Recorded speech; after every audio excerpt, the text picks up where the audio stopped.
Ubuchazwe njengemvume benesakhono sokubalisa amabali othando kanokuqaqambisa umculo kaMaskandi uSicebi Dlamini nobesaziwa kakhulu ngokuba inkosi yamagcokama.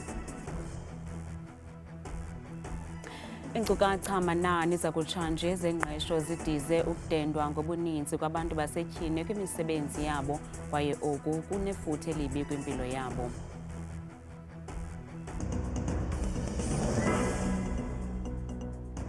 Sinibulise emakhaya kanti andambi ndodwa ndaba nophumza sikhumba noyitolikiyo nomvezandla. Beligcwele lime ngembambo ibala lasemzisho eMsinga kwiphondo laKwaZulu-Natal nalapho usapho izihlobo imvumi nabalandeli bezokuvaleliswa okugqibela kwimvume yomculo kaMaskandi uSicebi Dlamini nobesaziwa kakhulu ngokuba inkosi yamagcokama. uDlamini nobeneminyaka engama-29 ubudala usweleke kwingozi yemoto Richards Bay kwimpelaveki ephelileyo. Izithethi zimchaze njengemvume benesakhono sokubalisa amabali othando kwanokuqaqambisa umculo kaMaskandi.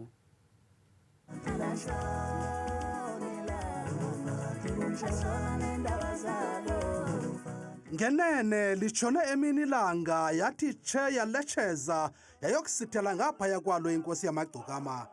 Njengemoto ilandelwa lithuli lwayo bekumbejembeje kunjeya kwibala lasemzisho amabhinca abathandi bomculo kaMaskandi amabutho iintombi nejongo bephume ngonina beyokuvalelisa kugeza sebegezile.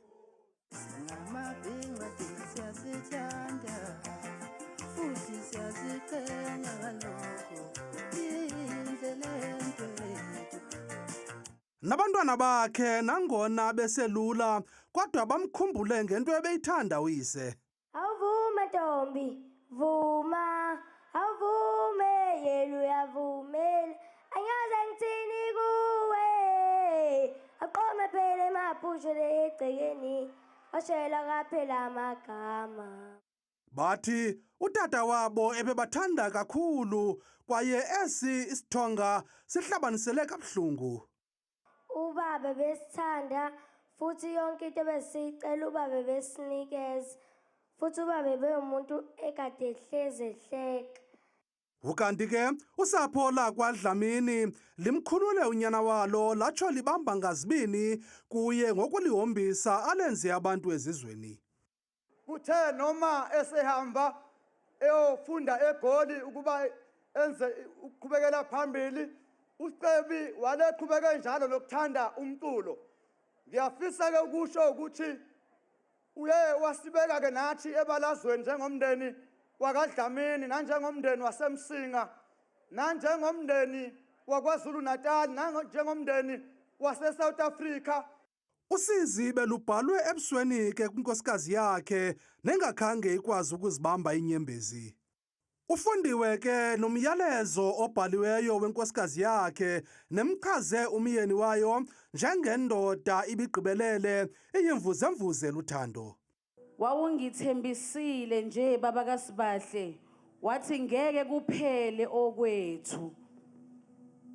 Mina ngisabambelelo lokuthi phakathi kwethu angeke kuphele.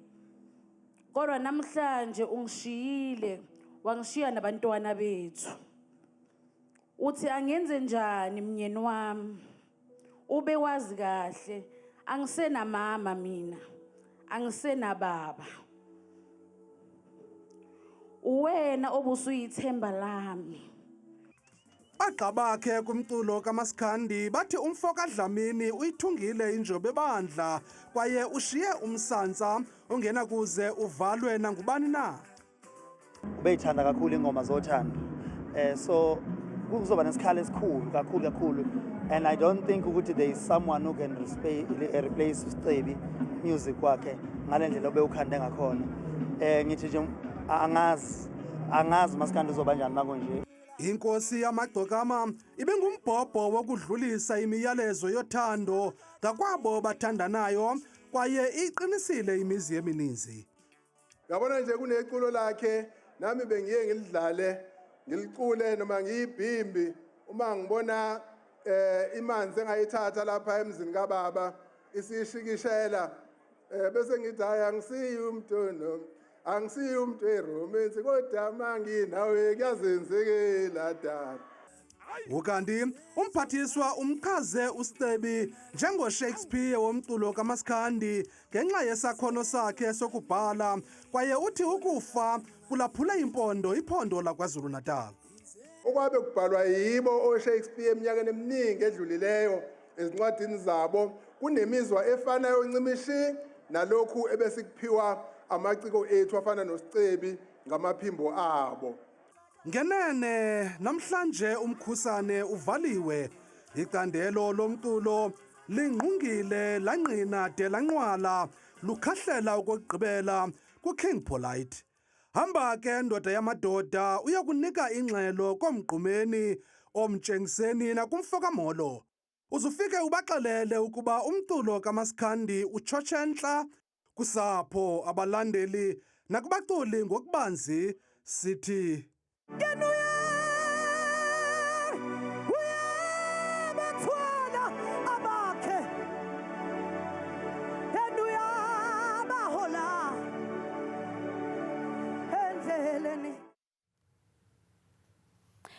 Kusenjalo ukusweleka kwenkosi yamagcokama kushiye inhliziyo zabo ebesebenza nabo kuquka abalandeli bakhe nabathandi bomculo zidandathekile kakhulu kwaye bathi akusayi kuphinda kufane ngaphandle kwakhe. Singabantu ade simkhonzile uSicebe besiphilela kakhulu to the point ukuthi ingoma zakhe eziningi bezina umlayezo ukuthina yize abantu ade besho ukuthi ucula abantu besifazane yebo nami ngiyakuvuma konke lokho because ingoma mawuthi uyathatha ngokuthi uyilalele bekuyingoma eziright esikwazi nokuthi siyilalele. uSicebi besimkhonze kakhulu. uSicebi mina ngokwela kwami side ube umnganami besifonelana sikhulume yonke into noma ezofika eGoli bekangi-update ngayo yonke indlela besikhonzene ngendlela nami ngeke ngize ngichaza ukuthola indaba zokuthi uSicebi akasekho emhlabeni kwangihlukumeza kakhulu. Umfowethu ube usizo ngendlela eningi kumnandi nokusebenza naye kuyindoda nje ehlala ihleka ijabule uyabona kungekho umsindo namhlanje nakho ke sisele kanje. uSicebi konke la ibeqashwe khona akaqhubeke abafana bakhona babe khona nemali abahleli bemcimbi bayikhokhe. Asikusho ke njengomlomo sizosebenzisana nemanager yakhe ngoba sesiyibonile ukuqinisekisa ukuthi kuyona yonke imicimbi ebese biziwe kuyona nemicimbi futhi ebengakabizwa kuyona okuyimicimbi kaMaskandi. Ngiyacela ukuba ngikunokondisa ukuthi abaqinisekise ukuthi igama kaSicebi kalipheli. uNkulunkulu kuzofanele ehle eze ngapha ngezansi azosichazela ukuthi kanti ukhetha kanjani ngokuba engathi manje usephumuza nabangakhathele. Bathi ukuhlabelela kuyamthokozisa odabukileyo mahamba umhlabeleli odabukileyo kanti ududuzwa yini. Abalandeli bakhe sebeyosala becule lezi akade seziculile. Yebo khona ithalente lonke liphethe lisethuneni ngokuba lo mzimba ubusenengoma emnandi ezingaculiwe bekusenengoma ezimnandi ezingabhaliwe. uNkulunkulu angadinwa yithi ngokuba lesi isililo sethu sokugcina phezu kwezilile eziningi ezisazosikhala sibuza ukuthi enkosini kungani ukhethe yena ngoba yena bekungamfanele ukwazi insele enkandla mahlathi amnyama. Umphathiswa wamapolisa obambeleyo uPuleng Timpano uthembise usapho kunye nabantu abazimase inkonzo yomngcwabo yepolisi elidutyulwe labulawa kunye nogxawalo eReiger Park uConstable Siphiwe Sibeko ngelithi baza kubanjwa abanye barhanelwa kwesi siganeko sokubulawa kwalamapolisa amabini. uSiphiwe Sibeko kunye noThapelo Tlomatsabi bagetyengwe ngolwesihlanu odlulileyo ngelixa babejikeleza eReiger Park kwimpuma yeRhawuti emva kokusabela kwisiganeko sodubulo lusube imiphefumlo yabasetyhini ababini.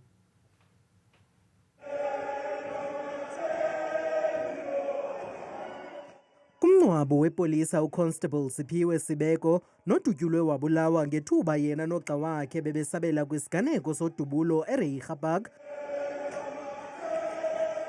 Kwinkonzo yakhe yomngcwabo usapho abahlobo noxa bakhe balincomile igalelo lakhe kwaye bathi bayakuhlala bekhumbula ukuba yimvuzemvuze bububele ukuthanda usapho lwakhe nokuphila ubomi obunenjongo. Ngiyabonga Mdali for lesipho esihle kangaka ubungiboleke sona. My son, saying goodbye to you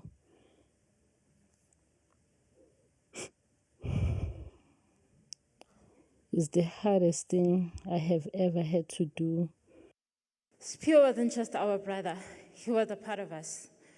The four of us had unity. We helped each other. We planned every special day as a family together. He would always push me through and work hard for the life I wanted.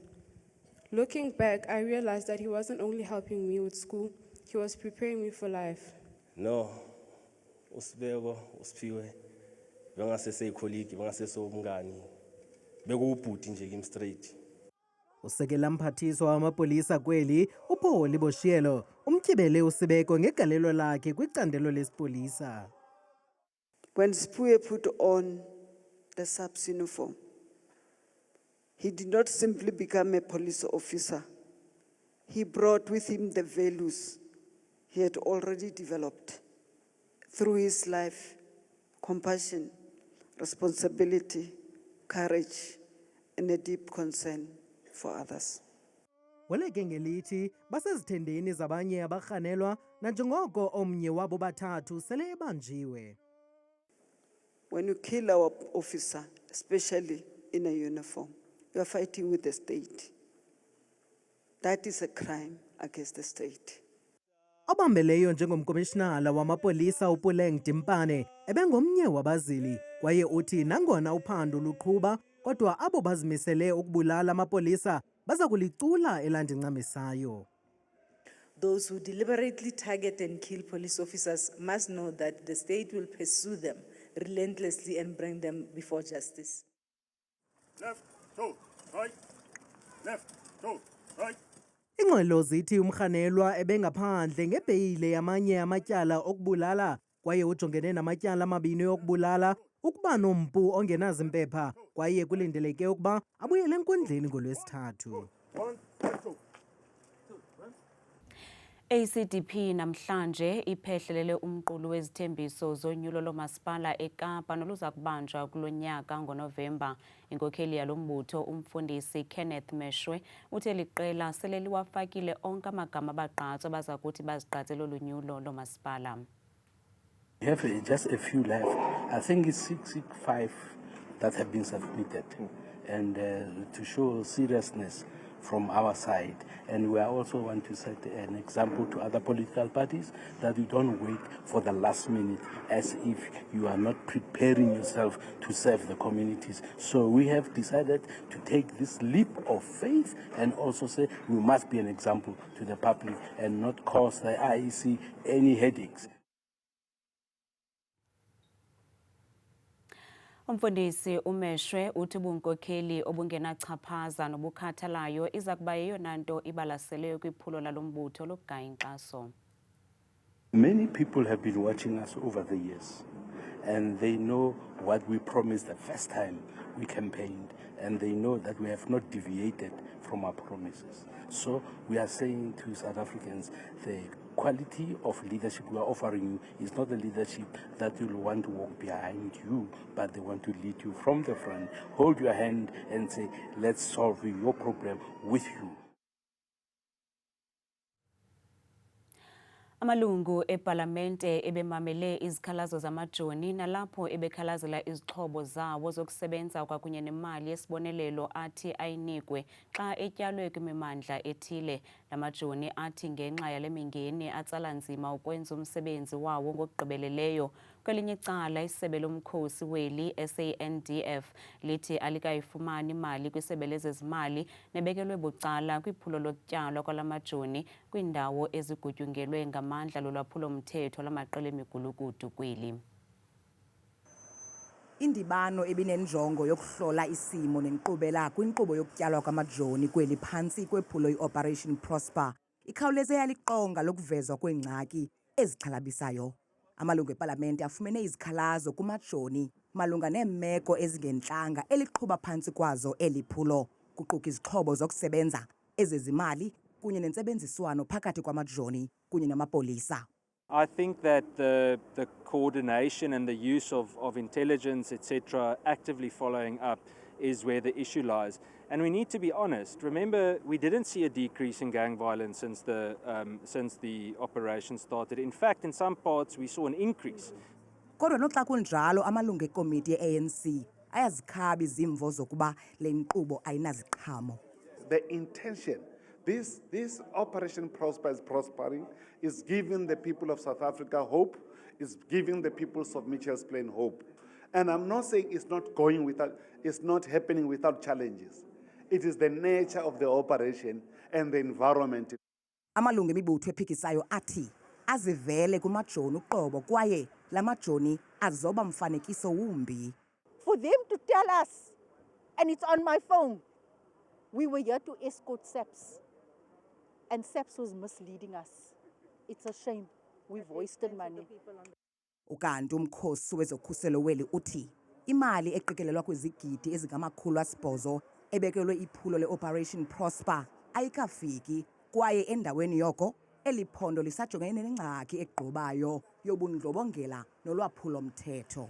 We are here to, in the middle of an operation, to evaluate how far it has gone. The principle we support, but the execution at this stage is clearly, in many instances, still faulty, and it has to be addressed. Nanjengoko eli phulo lokutyalwa kwamajoni lisaqhuba, ezi zimvo zakuthiwa thaca phambi kwesigqeba solawulo sepalamente ukunika umkhomba-ndlela.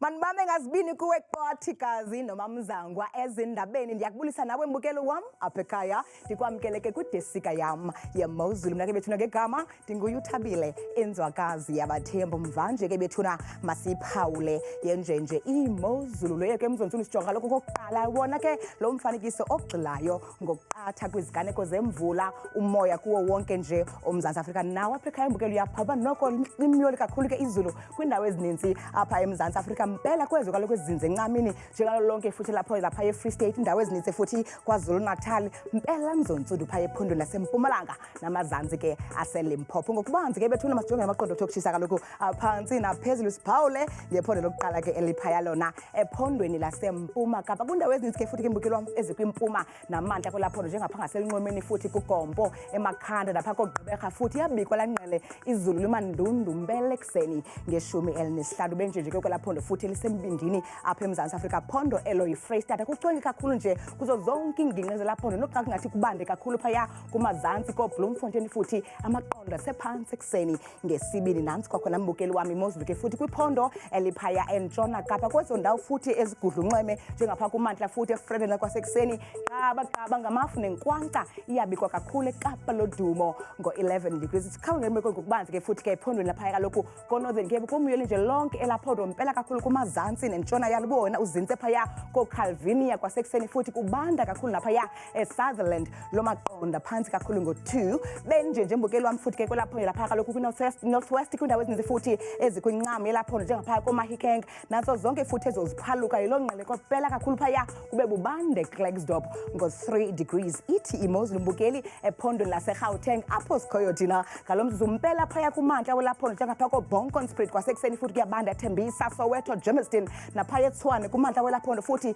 loo ngqele ngephi yesithandathu nyuka nam ngokubanzi siphawule ephondweni ke lapha eLimpopo kwindawo ezininzi futhi ezikumazantsi nentshona kwelaphondo njengapha wena ke uzinze phaya koBilabile ekuseni futhi ngo-5 degrees kucwenga kamandi mpela phaya koPhalaburu ekuseni nge-10 kanti futhi baphila ngolu hlobo phaya ephondweni mbukeli wam laseMpumalanga kwindawo ezininzi futhi ezikumantla nempuma phaya kwelaphondo njengapha koMbombela futhi ngexesha lasekuseni phaa kumyoli bevuka nje phaya ngo-8 degrees. Vume ekhaya ndivale ntsoga iMozulu ngephondo lokugqibela ke eliphaya KwaZulu Natal kwindawo ezininzi laphondo futhi ezikumazantsi nentshona njengaphaya kaloku koKokstad ekuseni futhi iyabikwa ingqele nokumoya ke obhudla ngokuqatha ekuseni ngamaqonda phantsi ka-3 degrees. Mna ndikuthanda kangaka xa ndishayela imiyawuli.